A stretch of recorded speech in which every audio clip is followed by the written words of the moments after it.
គ្នារបស់គេច្រើនណាស់ពួកយើងមានតែពីរនាក់តែយើងគួរធ្វើយ៉ាងម៉េចមេខ្លាំងរបស់វានៅខាងក្នុងនៅឡើយទេតែពួកយើងគួរធ្វើយ៉ាងម៉េចឥឡូវចេះចុះនាងចាប់ការពួកអាខាងក្រោមខ្ញុំចាប់ការពួកអាខាងលើនោះចាស់ហើយណាស់ក៏នៅសល់ដង្ហើមបន្តិចដែរទៅចាប់ស្ដាច់នោះបានមានតែវិធីសាស្ត្រមួយនេះទេខ្ញុំគិតថាធ្វើបែបនេះគឺវាមិនដំណើរការល្អទេលោកគួរតែឆាប់រកវិធីអីផ្សេងទៅមានតែវិធីនេះមួយទេគឺអាចបានមិនអាចទេលោកឈួតថៃណាណែនៅមានវិធីមួយទៀតប៉ុន្តែជាវិធីដែលពិបាកខ្លាំងណាស់ហើយធ្វើឲ្យខ្ញុំមានភាពខ្លាំងហើយនឹងរឹងមាំបើសិនជាលោកពិតជាមានវិធីអីបែបនោះណាហេតុអីក៏មិនឆាប់និយាយតាមខ្ញុំធ្វើតាមលោកទាំងអស់ចាំម៉េចវិធីដែលចង់និយាយប្រាប់ខ្ញុំនោះជាអ្វីទៅនិយាយមកខ្ញុំរងចាំតែធ្វើតាមតា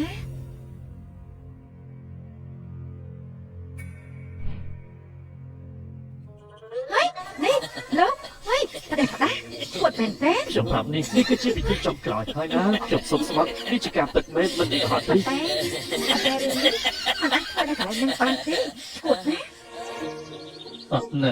នោះទឹកកពុតខាងព្រៃខាងក្រៅនោះទៅបរិយាកាសស្ងប់ស្ងាត់អស់មកឆាប់ឲ្យលឿនឡើងដើម្បីភាពរឹងមាំឲ្យលឿនឡើងតិចមកហើយចា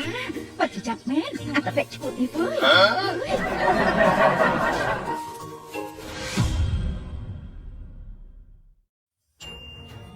អើលោកម្ចាស់ទទួលបានប្រពន្ធមួយទៀតហើយពេលនេះលោកម្ចាស់មានកម្លាំងមកមុនទប់ទល់ជាមួយមនុស្សជាច្រើនដោយសារតែលោកម្ចាស់បេសកកម្មទទួលបានជោគជ័យបច្ចុប្បន្ននេះលោកម្ចាស់មានមុខងារមានអាយុវែងកម្លាំងមកមុនធម្មពលពិសេសលោកម្ចាស់ហូបជាមួយយិនសិនក្នុងរយៈពេល2ថ្ងៃក៏បានរលាយចូលក្នុងខ្លួនរបស់លោកម្ចាស់ទាំងស្រុងពេលនេះកម្លាំងរបស់ប្រពន្ធលោកម្ចាស់និងលោកម្ចាស់ក៏កើនឡើងខ្លាំងអបអរលោកម្ចាស់លីវ៉ានីនមានធម្មពលអស្ចារ្យទទួលបានប្រពន្ធ5លីវ៉ាន់ស៊ីនលីវ៉ាន់យៀនលីវ៉ាន់ឈីងនិងឈីងសែ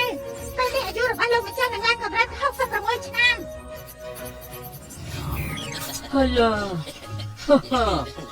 ស្លាខ្លួនស្រួលខ្លួនដល់ក៏ហើយលោកម្ចាស់ពេលនេះខ្ញុំមានអារម្មណ៍ថាខ្ញុំទៅជាមានកម្លាំងជាងមុន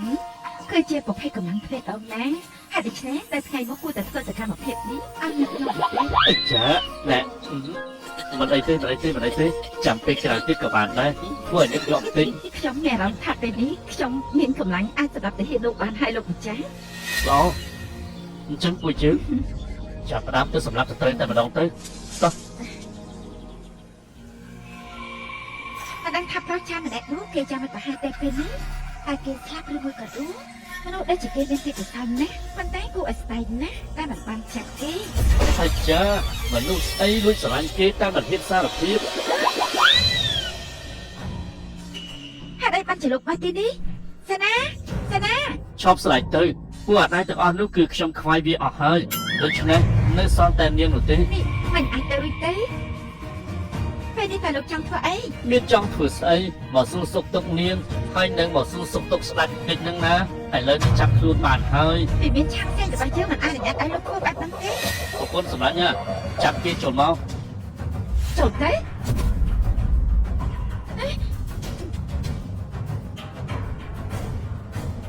ព្រះអង្គហេតុអីបានជាគេអាចចាប់ព្រះអង្គបាន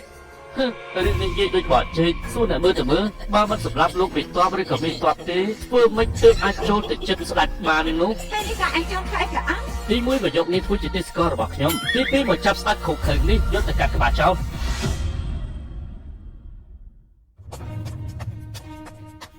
លោកម្ចាស់ហេតុអីបានជាលោកឲ្យទ្វារក្រុងអញ្ចឹងពេលនេះតបទៅមកចូលរឿងរៀងពេញក្រុងទៅហើយ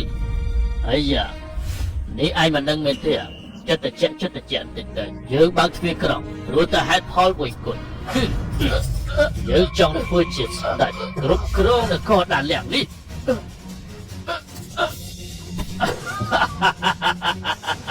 អាចរៃឯងជន់ក្បត់បើយើងក្បត់តាមវិយ៉ាងម៉េចពេលនេះព្រះអង្គម្ចាស់បាត់ប្រកាយមិនបានគ្រប់គ្រងនគរយើងត្រូវតែធ្វើស្ដេចចំនួនត្រង់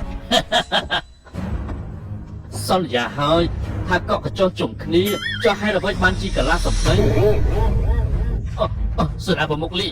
ព្រះអង្គម្ចាស់ឈីពួកឯងទាំងអស់មិនទាន់ស្លាប់ទេហើយឲ្យស្លាប់យ៉ាងផុយយ៉ាងម៉េចក្រែងលោកសន្យាជាមួយខ្ញុំមែនទេសិតតែកក់កញ្ចុះជុំគ្នាលទ្ធផលចុងក្រោយបែរជាក្បត់គ្នាឯងមិនគោរពពាក្យសម្ដីតាមដើមទឹកដីរបស់ខ្លួនឯងខ្ញុំប្រាប់លោកចោះសូម្បីតែស្ដេចរបស់តបបៃម៉ាននោះក៏ខ្ញុំចាប់បានដែរចាំមិនស្ដាយក្រោយនេះឯងនិយាយថាម៉េចឯងបានចាប់ស្ដេច ទ័ពរបស់បៃម៉ាហើយមែនទេពិតជាមិនគួរឲ្យជឿទេឯកុហកជឿតើខ្ញុំកុហកលោកបានប្រយោជន៍ស្អីទៅខ្ញុំជាមនុស្សដែលស្មោះត្រង់ជាមួយនឹងប្រទេសជាតិសុខចិត្តបូជាជីវិតដើម្បីប្រទេសជាតិតែចំណែកលោកខុបខិតជាមួយសត្រូវមកសម្រាប់គ្នាឯងយើងធ្វើបែបនេះក៏ព្រោះតែអំណាចរបស់យើងទេបើស្ដេចឈីនេះស្លាប់យើងនឹងខ្លាចទៅជាស្ដេច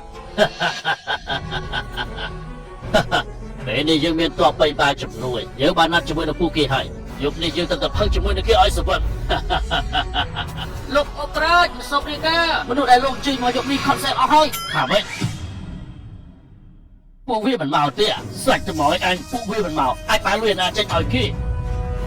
ស្នាប្រមុខលីខ្ញុំបានកក់កញ្ចក់រួចហើយលោកទៅជាមួយខ្ញុំដែរទេខ្ញុំមិនផឹកស៊ីជាមួយនឹងពួកអាជនខ្មាំដូចជាឯងទេណែចប់ហើយក្តីសបិនរបស់លោកដែលចង់ធ្វើជាស្ដេចលទ្ធផលចប់ក្រោយគឺស្បៃចប់ហើយ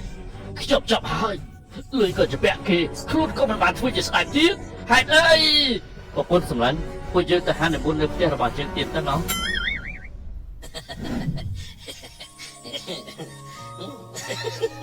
ចាំមែនលោកគាត់អត់លោកម្ចាស់ណែលោកតាលីនេះលោកតាអត់ចង់បានអំណាចអីទេទើបមកដេកសើចសុកបែបនេះទៅឲ្យលោកពូតើលោកពូមិនចង់បានអីទេហើយលោកម្ចាស់ពួកយើងក៏ចង់ដែរប្រពន្ធសម្លាញ់ទាំងអស់គ្នាកុំព្រួយបារម្ភអីបន្តិចទៀតគេនឹងឲ្យបងធ្វើជាឧបរាជមិនខាននោះទេអញ្ចឹងជីវិតពួកអូនគឺច្បាស់ជាសោយសុខរាជសារមកដល់ឥឡូវពួកអូនឃើញទេនេះជាមិនទាន់បានប្រមាណផងរាជសារមកដល់ព្រាម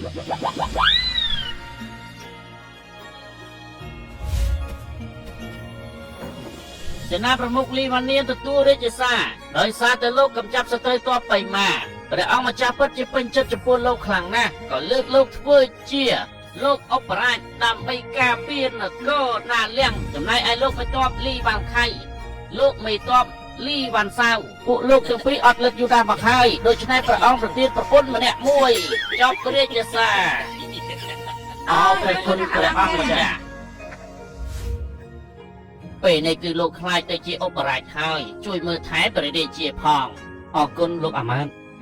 ខ្ញុំទៅសិនហើយ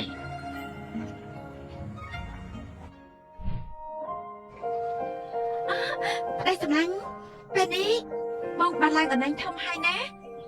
នេះជាអ្វីដែលបងបានសន្យាជាមួយអូនហើយម្យ៉ាងទៀតបងបានសន្យាជាមួយអូនមួយទៀតនោះគឺបងរំដោះឪពុករបស់អូនពេលនេះគាត់នឹងមកជួបអូនឥឡូវនេះហើយ